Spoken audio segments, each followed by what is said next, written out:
Hello and welcome to this week's webinar. My name is Nathan Batcher and I'll be your host for today. So before I begin, I'm just going to read through this disclaimer. Please feel free to read along as well. Beyond Trader LLC is strictly a research publishing firm. The information we publish is based on our opinions plus our quantitative models, statistical and financial data and independent research. This service is not registered with any financial regulatory agency, such as the SEC or any other organization or governmental body. By using our platform or our services, you acknowledge that we do not provide personalized recommendation or advice. Alternative asset classes are risky investments and carry significant risk. Please do your own research before making any financial decisions. Okay, so on today's agenda, we're going to move back to the normal format. After having a couple of weeks off, we're going to be looking at educational topics. Today, I'm going to be discussing dormant coins and what's behind the moves in dormant coin activity, just so you can understand that a bit better and how it's relevant to the current market condition and the price action. And I'll also be having a look at a few altcoins in the trading plan for the coming week. And I'll be moving to the Q&A sessions, of course, if you have any questions. Okay, so straight to the educational content this week. We're going to be looking at dormant coin circulation, and we're going to be looking at Bitcoin as an example. So very simply put, dormant coin circulation, it shows the number of unique coins or tokens transacted on a given day that have not been moved for a big or a large amount of time, for a lack of a better word.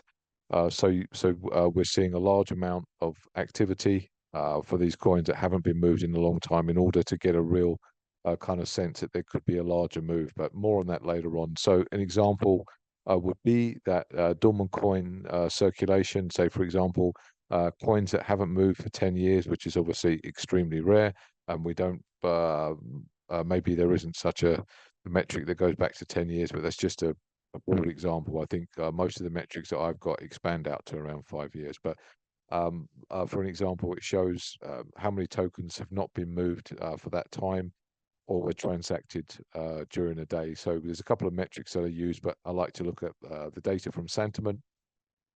And this is a very good example of 5-year basis. So basically, I'm going to talk a little bit more about the specific activity in 2024. But as we can see very clearly here, that some of the biggest spikes happen just before there's significant moves in the market, and you can just by looking at it, you can have a good look at what happened in May this year with that spike, and the implications for that, whether that be related to other things like MT-GOX or whatever. That's debatable, but this is just a metric to let you know that dormant coins are moving, and this is a 5-year period, just as a very broad example. So I guess the situation in general is that large spikes of dormant coin could signal something going on in the market or about to happen. So, i.e., the larger the spike, the larger the move in the market. It could be a trend reversal or a trend continuation, but reversals tend to take place when we see different subsectors of long-term dormant coins are being moved. So the theory being that the longer the period of dormant activity we're seeing moved, the more significant the movement is likely to be.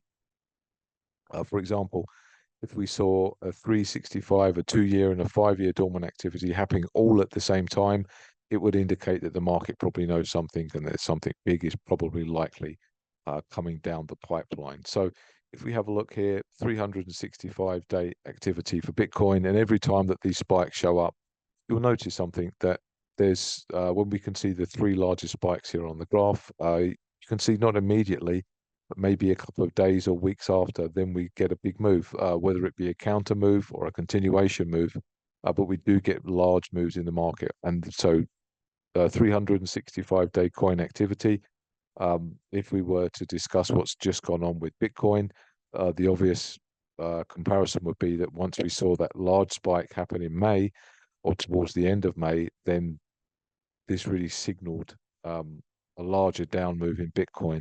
And since then, the price hasn't been able to recover. That's a very obvious example, and that could hint at many things. I guess profit taking would be the most obvious example. And now we're seeing on a 2-year period, those spikes happen exactly at the same time for 2-year holders. So the market would definitely, so this would imply that the market definitely knows something, and those spikes that are happening in the market happening for a reason, i.e., there's about to be a big move in the market. That's why I look at this metric, and that's why I find it very interesting. If we have a look at a 5-year basis, again, the same thing. So almost exactly the same periods, or exactly the same periods, these different subset of holders are moving their coin. So that's why I keep a look at it. And at the moment, one very obvious example to be relevant to the current time would be that the recent drop off from 60,000, we saw a spike in dormant coin activity. So that could be people saying, "Oh, well, the hell with it, I'm getting out of Bitcoin." It's going much lower. Just as a pure example, I'm not saying that that's what's happened, but that's I guess a connotation of what could have happened in the market. So I guess the future price path for Bitcoin hasn't really looked good, and it could hint at holders' concern or those being in the know since we've seen those big spikes in the market, particularly the largest one on the chart that I showed you a while ago here, that's showing up very prominently around May. It could be that people know that this is the time to get out, and they're probably going to maybe buy back at much lower levels. It wasn't always the obvious theory, but does sometimes the obvious things come to you later on, and that does seem to be maybe what's happening now. I guess on a 90-day basis would also be interesting for us. I'm sorry about not overlaying the chart very well here, but you can see on a 90-day basis, the larger spikes happen more because obviously these people are more active in the market, so it makes sense that lots of them are going to move their coins, but you can see how it's relevant to price moves, and you can obviously see that the 90-day holders got out around about the last decent spike in the market to 62,000. They appeared to have exited the 90-day dormant holders. So you can see how this is relevant even for more short-term traders, or i.e. 3-month holders in the market. So yeah, all very interesting information. And based on the recent 90-day dormant activity, we should be quite concerned, I believe is probably the obvious point. And finally, in case you're wondering, spikes can also signal bullish reversals in the market. So this is like an all-time chart going back to Bitcoin. And you can see here that these spikes aren't exclusively bearish in nature. You can see that some of the biggest up moves in the market have happened after we've had these large spikes. And they're by no means bearish at all. But, if the trend, I guess, depending on where you are in the cycle, you should be very careful when these spikes happen. So if we're looking quite toppy or at the top of the range and a spike happens, maybe that could be bearish. And when we're pretty low down in the range after a bit of a sell-off and these spikes happen, then you should be cautious about the counter move. So, this can be bullish and bearish as well. So that's really what I've got to say about dormant coin activity. It's always worth monitoring, and I do find it interesting to compare it sometimes to what's going on in the market. So looking at Ethereum, and we can see that we've had a monster spike in Ethereum recently, around about the last decent swing high, which should be a massive concern. And again, we should probably be very cautious going forward. And you can see these spikes always tend to coincide with moves in the market, especially the 5-year one. I find that very interesting. So, we need to be careful here. And having a look at, something a little bit less, like 365-day activity, the 1-year holders, I think we can see maybe the second largest spike on the graph has happened during the last bullish or bearish swing, rather, and it looks like we're headed quite a lot lower. So based on that, again, I'm very cautious about Ethereum going into the next week. So just breaking down the technicals for Ethereum, this is exactly what I'm seeing. So we can see here this kind of bullish pennant here. We broke underneath that. So the risk is the size of this kind of declining channel or pennant, however you want to call it, would take us to around 2,000 if we got the measured target there. Now, this was the breakout area from 2023. This year, we broke above there. We've revisited there. We've started to close underneath there. So the risk is that this really nice trend line here, we're going to head down to there about 2,000, just under, and then we're going to start to rebound. So given the current pricing in the market, the risk is another $300 lower before we're going to start to see some type of bounce in the market. And, that would probably be as low as I think Ethereum could get. And it's quite shocking to think that it could get to lose 50% of its value from the start of the year. And another thing to complement that evidence is that we've got the Williams alligator indicator is also issuing a strong weekly sell signal. Again, price has dropped quite a lot since the sell signal started, but it's still ongoing. And you'll tend to note that these signals, when they start up, they're not happy with $1,000. They're normally happy with more than that on the weekly basis. So be careful going into next week. And I guess if I was going to try my luck, it would be around $2,000.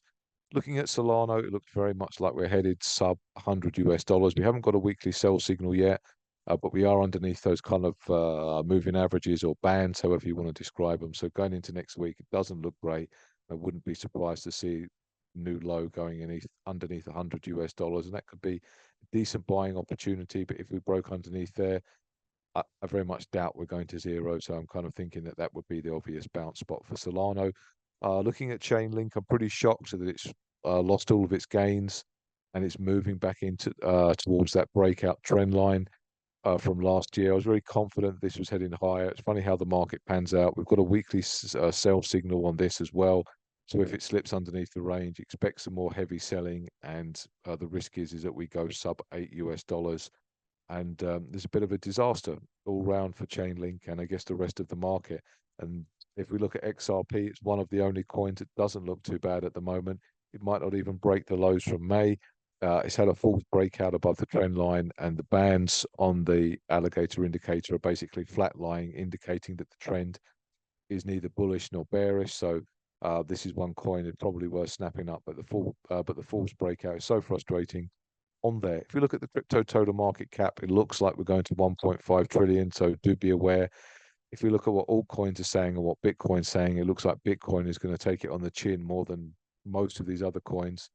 And that's going to really weigh this down. I'm looking at the light blue line as being a target, former breakout area for 2023.